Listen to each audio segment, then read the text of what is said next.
whenever you sit down to work with a purely digital instrument, there's always this inherent baseline expectation of total mathematical precision. Oh, absolutely. Right, like you load up a wavetable synth, you draw in a MIDI note, you trigger an oscillator, and the output is exactly what the code dictates. It's a closed system. Right, it does exactly what you tell it to do every single time. Exactly. But working with modern AI vocal synthesis fundamentally breaks that expectation. You aren't just triggering a static waveform anymore. You're interacting with a system that has to calculate breath, vocal fry, palate position, and like all the microscopic imperfections of human physiology in real time. Yeah, and it forces you to completely shift your mindset as a producer. I mean, you aren't playing a keyboard anymore. You're essentially directing a session vocalist who lives inside your hard drive. Yeah. And the closer that digital vocalist gets to flawlessly mimicking human expression, the deeper we wade into the uncanny valley. It's this weird space where the line between lines of code and actual human nuance just, well, it essentially dissolves. It really does. Anyway, welcome to episode 4 of The Deep Dive. If you are joining us over on YouTube right now, take a quick second to hit subscribe, drop a like, and leave a comment down below before we really get rolling. Please do. We have a highly technical, incredibly dense deep dive lined up today, tailored specifically for the power users out there. Our mission today is to completely deconstruct the Synthesizer V-Studio 2 Pro 2.3.0 technical preview. Specifically, build 2.3.0 TP1. Right, the TP1 build. And we are aiming this entire discussion directly at you, the dedicated community who rely on Synthesizer V Pro, precisely because it abandons that robotic, heavily quantized aesthetic of older software. Like Vocaloid. Exactly, like Vocaloid. You're here for that hyper-realistic, human-driven vocal engine. And today is all about looking at where that engine is going. Yeah, we're examining the architectural future of the software today. Based on the documentation from the official Dreamtonics forums, their release notes, and the current closed ecosystem testing data, we are looking at 3 massive pillars. Let's hear them. First, a foundational leap in cross-lingual synthesis capabilities. Second, a severe under-the-hood structural overhaul to the back-end processing. Which is huge. Huge. And third, some major rendering stability fixes that address some of the most complex mathematical issues in continuous AI modeling. So let's get straight into the language expansion first, because I think this fundamentally changes the scope of what the software can actually do. It absolutely does. Up until this specific technical preview, producers using Synthesizer V have had a very solid but definitely defined linguistic toolkit. The engine natively handled English, Japanese, Mandarin Chinese, Cantonese, Spanish, and that covers both the European Castilian and Latin American dialects and Korean. Which I gotta say is already a staggering phonetic landscape for a single synthesis environment to navigate, especially without requiring completely separate vocal builds for each language. Right. It's already impressive. But this 2.3.0 TP1 preview introduces experimental cross-lingual synthesis for 3 entirely new languages. We're getting French, German, and Brazilian Portuguese. Yeah. And looking at the documentation, Dreamtonics explicitly mentions that for Portuguese, they are targeting a, quote, relatively neutral Brazilian Portuguese accent. So, yeah, okay, let's unpack this. Why specify the regional dialect of the baseline data? Why not just program the dictionary pronunciation of the language? Well, because in AI vocal modeling, a language doesn't actually exist in a vacuum as a set of text rules. I mean, it exists as a physical acoustic phenomenon. Okay, so it's tied to the body. Exactly.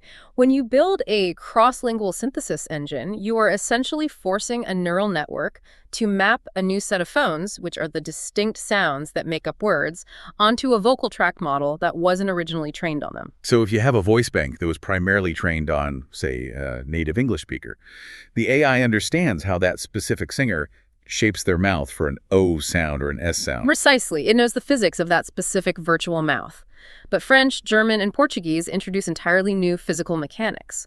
Think about the really complex nasal vowels in French, or those incredibly sharp guttural fricatives in German. Yeah, totally different mouth shapes. Right.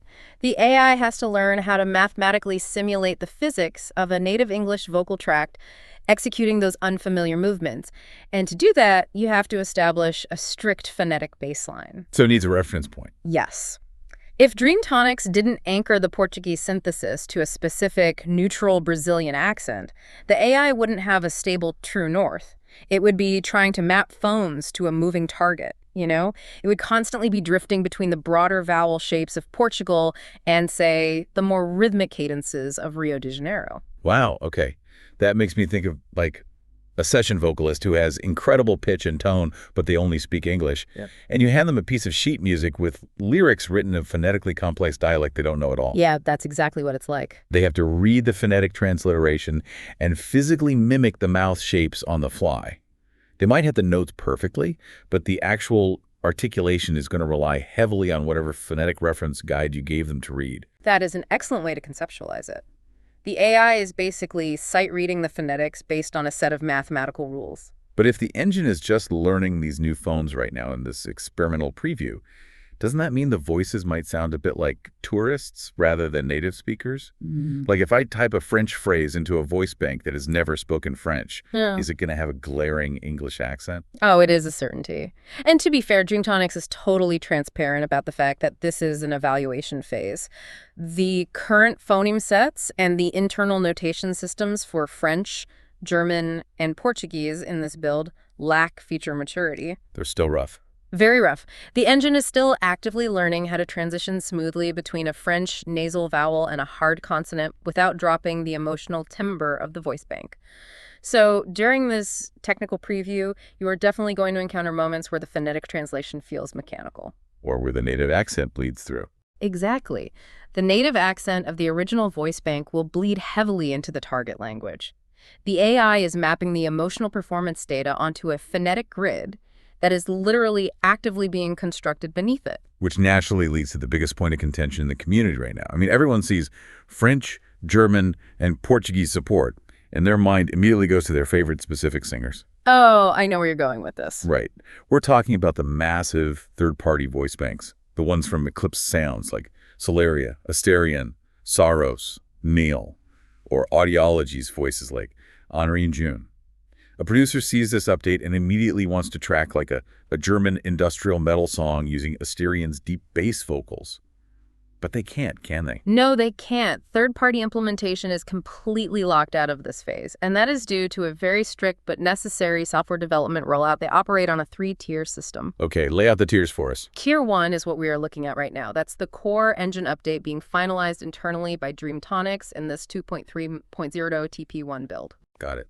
And Tier 2 is testing those new phone systems exclusively on their first-party Dreamtonics voices, right? So voices like Kevin, Natalie, and Mo Chen. Exactly. And even then, it's not automatic. To get Kevin to sing in German, users actually have to download a very specific, separate beta voice update, which is version 204B1. That's incredibly specific. Okay, and Tier 3? Tier 3 is the release of the voice database building tools to third-party developers, and that only happens once the stable final release of the core software is actually launched to the public. Okay, but why the waiting game, though? I mean, Eclipse Sounds and Audiology have top-tier development teams. Why can't Dreamtonics just hand them the beta tools right now so they can update Solaria and Henri at the same time and just have them ready for the final launch day? Because the underlying architecture is constantly shifting during a technical preview, Dreamtonics is still writing the mathematical rules for how the engine handles a Portuguese vowel. Ah, I see. If a third-party studio built an update for Solaria using today's experimental code, their entire database might completely break next week if Dreamtonics decides to restructure the grapheme to foam conversion algorithm. It's like developing a video game for a new console when you don't have the final dev kit yet. You can't build a stable game on a shifting foundation. You'd just spend all your time rewriting the same lines of code every time the console manufacturer updates the hardware specs. Exactly. Dreamtonics has to lock down the foundational language coding and finalize the phonetic mapping without the risk of breaking external developer content. The moment the foundation is dry and stable, the third-party studios move incredibly fast. Right. Didn't we see that with the Korean update? We did. Third-party support followed almost immediately after the stable release because they finally had a solid framework to build on. You know, there is a very specific nuance to this third-party delay that is fascinating, particularly regarding voices equipped with rap capabilities, like Neil, for example. Of the rap data, yeah. That's a huge challenge. Right, because the cross-lingual engine is going to attempt to translate that rap behavior into French, German, or Portuguese. Which represents a monumental technical hurdle. Rhythmic vocal delivery, like rapping, utilizes an entirely different acoustic mechanism than melodic sustain. Rapping relies on highly compressed rhythmic grids, aggressive plosives, rapid consonant articulation, and incredibly specific airflow manipulation. Yeah, a melodic singer is focusing on vowel sustain to hold a pitch. Yeah. But a rapper is basically using consonants as percussive instruments. Yes. So forcing the AI to take the percussive, English-centric consonant data from a voice like Nell and mathematically map it onto the incredibly sharp fricatives of the German language is, well, it's a massive undertaking. I can imagine. It might sound like a total mess at first. It might. The final quality of cross-lingual rapping is going to depend entirely on how seamlessly Dreamtonics can integrate those specific percussive phonemes into the new linguistic models without losing the rhythmic pocket. Man, that is wild. But, I want to pivot away from the linguistics for a second, because while the language expansion is the flashy headline, the release notes detail a massive back-end refactoring that addresses rendering speeds. Yes, the need for speed. Right. And for the people who live inside this software for 8 hours a day, this is the update that actually matters most. I would argue the back-end optimization in this technical preview is the most significant workflow enhancement we've seen in a year. The documentation outlines a major architectural refactoring specifically targeting performance on modern CPU architectures. And the numbers they're providing are serious. They are claiming rendering speeds have improved by 30% to 50% on processors with 4 or more cores. That is a massive jump in processing efficiency. It really is. Yeah. They also note the addition of native Windows on ARM support, which is huge for producers running newer, lightweight mobile setups, assuming their host DIW also supports ARM, of course. But how do they actually achieve a 50% speed increase just through a software update? Like, what changed under the hood? What's fascinating here is that it comes down to resolving multi-threaded rendering overhead, specifically on big little processor designs. The big little processors. Yeah. So most modern CPUs, like the Apple Silicon chips or newer Intel architectures, utilize a combination of high-performance cores for heavy calculations and efficiency cores for background tasks. In previous builds of Synthesizer V, the rendering process struggled to efficiently distribute the workload across these different core types. So the old rendering process was basically like a crowded restaurant kitchen where all the chefs, the CPU cores, are bumping into each other. Yeah. And the software was throwing heavy audio rendering tasks at both the performance cores and the efficiency cores simultaneously. Pretty much. And the efficiency cores were bottlenecking the entire process because they simply couldn't keep up with the heavy lifting. Wow. Okay, so how did they fix it? Well, that thread distribution is part of it. The other major issue was thread locking. When the software had to load a massive voice database into RAM, it would often lock the main processing thread. This meant the entire user interface and the playback engine would essentially freeze while the software pulled gigabytes of sample data and AI models from the hard drive. Oh, that's the worst. You just sit there staring at a loading bar. Ah. But that brings us to the new background loading architecture, right? The update specifically notes that projects with multiple voices now load significantly faster because the voice database loading occurs entirely in the background on a separate thread. Yes. This fundamentally changes session management. It's like your restaurant analogy. It's moving from a chaotic kitchen to a well-organized assembly line where the prep work happens out of the way. Right. The background loading is the prep work. Exactly. If you open a massive project file containing 10 different Synthesizer V instances, say you have lead vocals, double tracks, and a 5-part choir, the software no longer forces you to wait for every single voice model to load sequentially before you can even interact with the project. So you can actually get to work immediately. Yep. The UI opens immediately, you can start making routing adjustments or mixing decisions, and the software silently loads the AI models into memory on a dedicated background thread. I have to play devil's advocate for a second, though. Does a 50% rendering speed increase actually change how a producer works? Or does it just mean they spend slightly less time staring at a loading bar? Like, I think about it in terms of buffer sizes in a DW. If I lower my buffer size to reduce latency while recording a guitar, the immediate feedback changes how I play. Does shaving a few seconds off a vocal render actually impact creativity? In the context of AI vocal synthesis, speed is absolutely linked to creativity. It's about maintaining a flow state. Okay, explain that. When you are meticulously tuning the tension parameter on a single syllable to get the perfect emotional crack in the voice, you need to hear the result of that tweak immediately in the context of the full mix. If you adjust the vibrato depth and then you have to wait 4 seconds for the engine to recalculate the audio before you can hit play, your brain loses the rhythmic context. I see. You lose the groove while you wait. Exactly. A 50% reduction in that rendering latency tightens the creative feedback loop.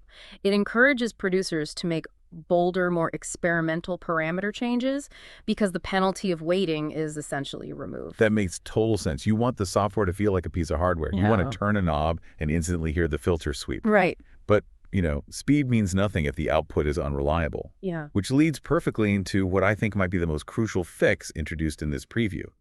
Teaming the ghost in the machine. Predictable rendering. Yes.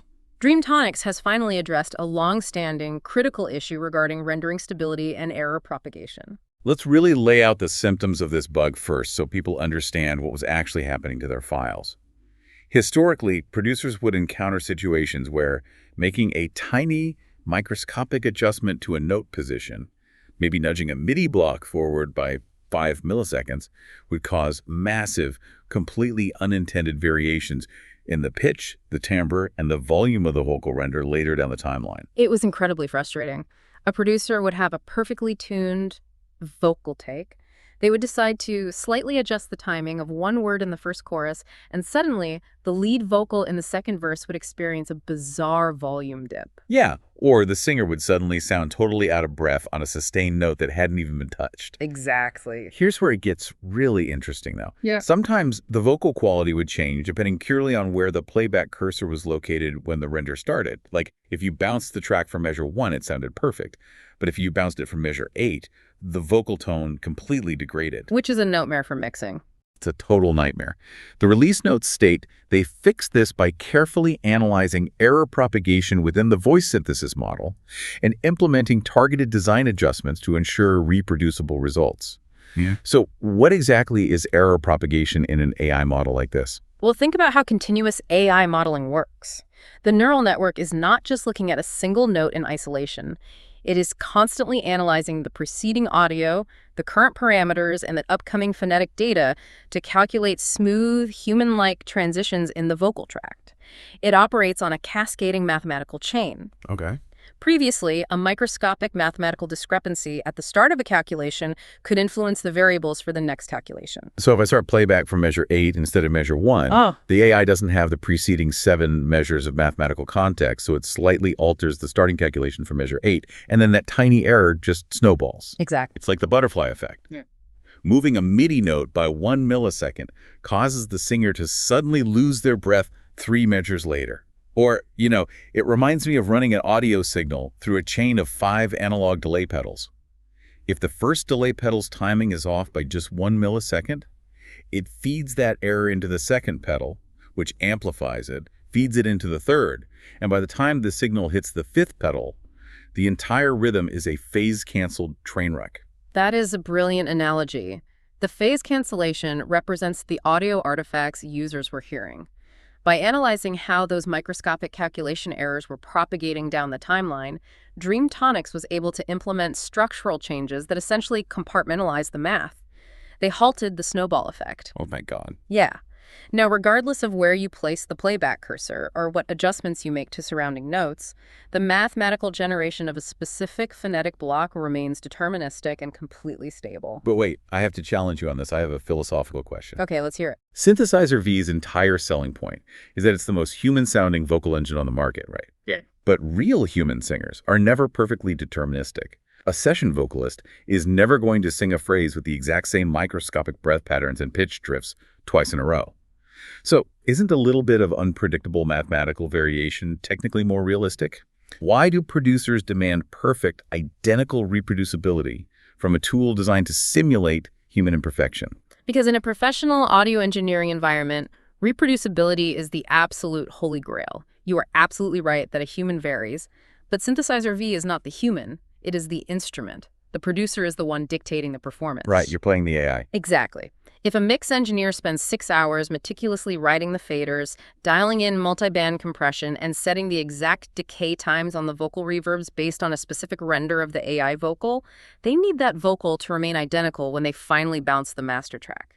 Oh, I see. If the AI decides to randomly introduce an unexpected breath or a sudden volume dip during the final render, it could trigger the compressor incorrectly and just completely ruin the mix balance. Exactly. Producer control must always supersede AI autonomy.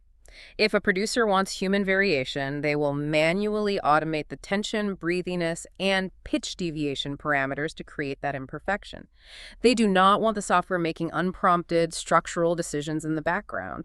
Predictable rendering ensures that what you hear during playback is exactly what is printed to the audio file. That distinction between the human performance and the deterministic tool is so crucial. And speaking of refining the tools, while the engine is being mathematically perfected to stop that error propagation, the linguistics team is also refining the existing languages. Specifically, they've rolled out some updates for Korean. Yes, the release notes detail significant improvements to Korean word-to-phone and grapheme-to-phone conversion accuracy. What stands out to me here is that Dreamtonics explicitly mentions that these improvements were based on direct feedback from native Korean speakers. And this linguistic update applies natively to the engine itself. It doesn't require users to download an entirely new voice database update for their Korean voice banks.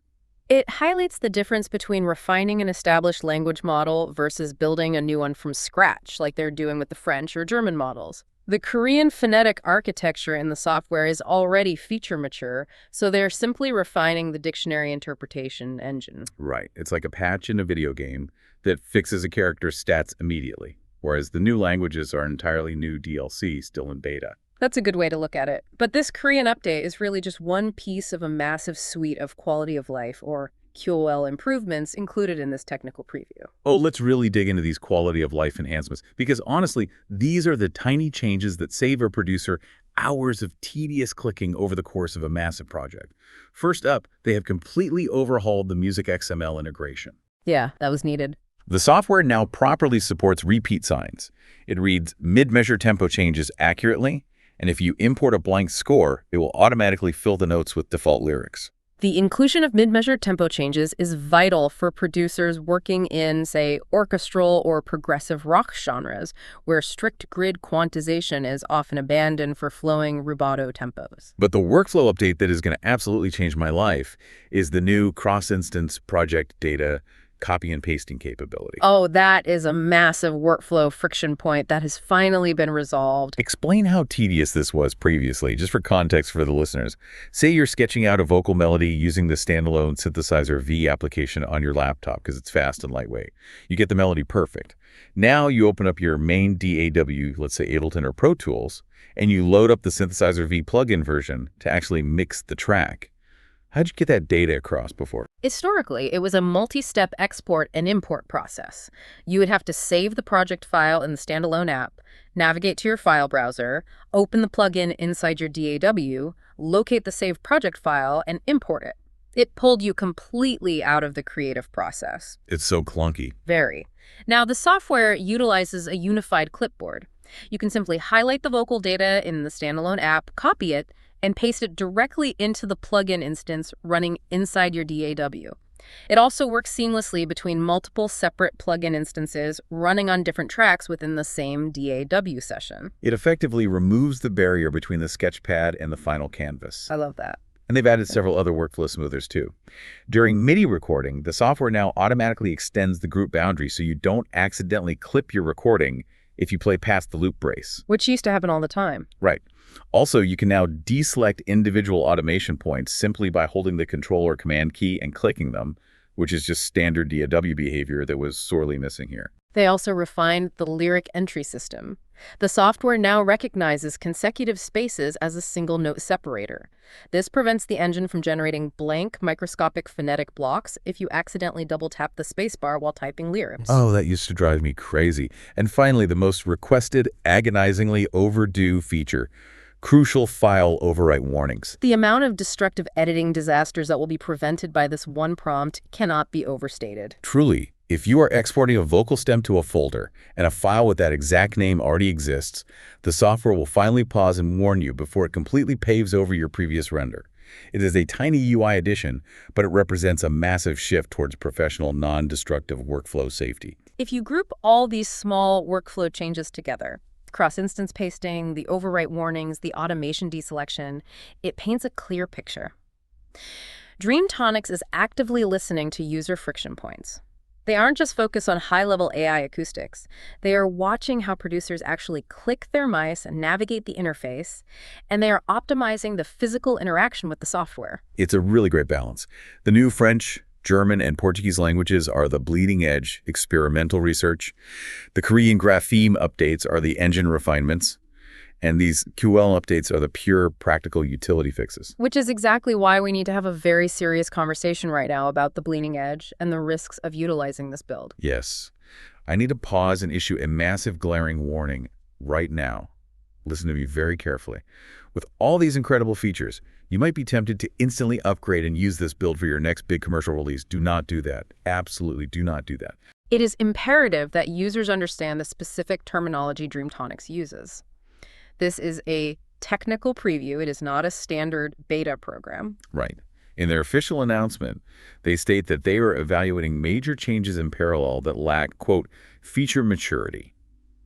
So what does evaluating major changes in parallel actually mean from a software stability standpoint?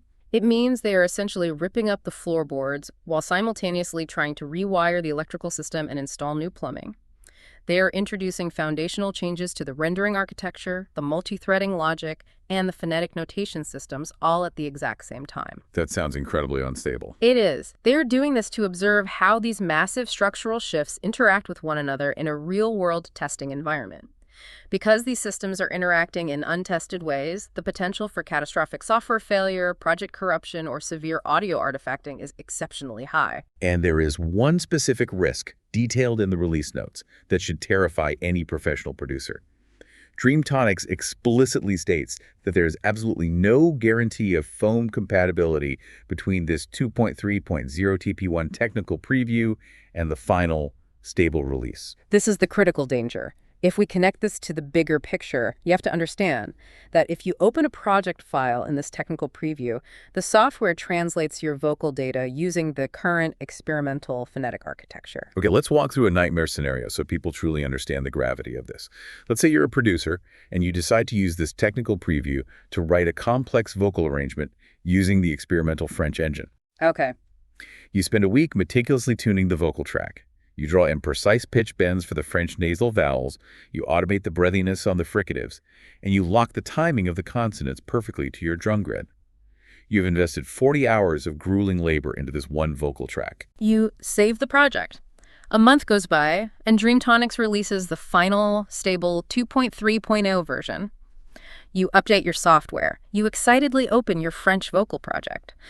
But during that month of beta testing, Dreamtonics realized their experimental French notation system was flawed, and they fundamentally rewrote the mathematical algorithms that govern how French foams are processed. Oh no.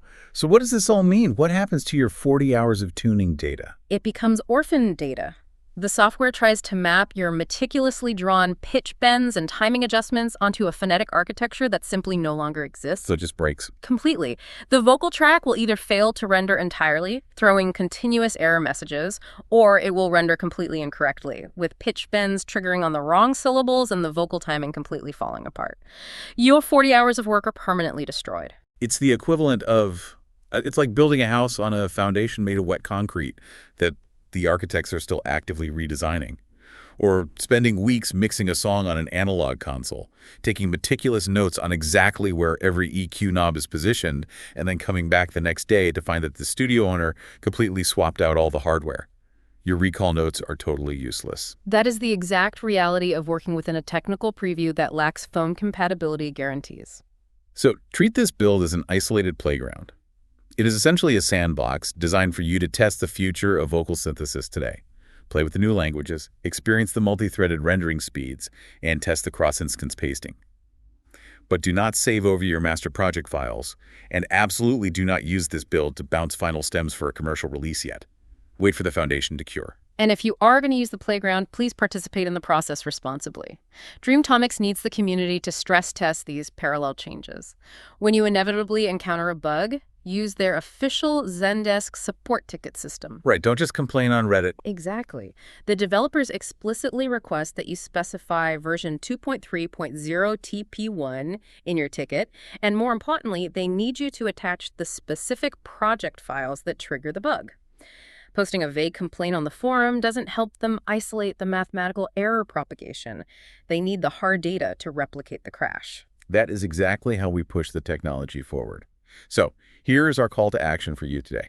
Go to the Dreamtonics Forum's website right now. The direct links are provided in the official release notes for this build. Download the beta update installers for either Windows or macOS. Then, once that is installed, open the product manager from within Synthesizer V Studio 2 Pro, explicitly enable the beta versions toggle, and just dive into the sandbox.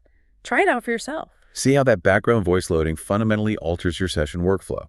And while you are testing out those experimental languages, we have a very specific question we want you to answer in the YouTube comments down below. We want to hear from you on this. We know that Dreamtonics anchored the Portuguese synthesis to a neutral Brazilian accent for this current preview. But when the final release is fully locked in and feature mature, what exact regional dialects do you want to see implemented as selectable options? Yeah, what do you want them to build next? Do you want a dedicated European Portuguese pronunciation model, similar to how they already have European Castilian Spanish? Or perhaps you want a highly specific Canadian pronunciation model for French, complete with those distinct Quebecois vowel shapes, rather than a standard Parisian dialect. Let us know your specific requests in the comments below. The development team absolutely monitors community demand for these regional expansions. The acoustic mapping of regional dialects represents the next major frontier in overcoming the uncanny valley. It really does. And it leads me to one final provocative thought for you to chew on as you experiment with this technical preview today. We are watching this synthesis engine actively learn how to navigate the complex phonetic landscapes of French, German, and Portuguese. It is rapidly becoming a true polyglot system. Right, so let's extrapolate that out. As AI vocal engines become truly agnostic to language, as they reach a point where any digital singer can flawlessly perform in any dialect on Earth with perfect, indistinguishable human emotion, how is this going to fundamentally rewrite the landscape of the global pop music industry? It completely destabilizes the concept of regional markets. Exactly. Are we approaching a near future where a producer in Tokyo or Los Angeles writes a pop track, and instead of navigating the logistics of translating the lyrics and hiring regional singers to cut localized versions, they simply use Synthesizer V to seamlessly generate the exact same emotional vocal performance in 20 different languages simultaneously? It's a wild thought. Are we about to witness the complete erasure of regional language barriers in music production, where every single release is instantly a global, localized release? The capability to instantly localize emotional resonance changes the entire economic structure of music distribution. It changes everything. We are so far beyond just triggering a sine wave on a keyboard now. We are manipulating the core fabric of human communication, and the tools are getting faster, more stable, and vastly more fluent. Thank you for joining us on this deep dive. Don't forget to subscribe, drop your dialect requests in the comments, and keep experimenting. We will see you next time.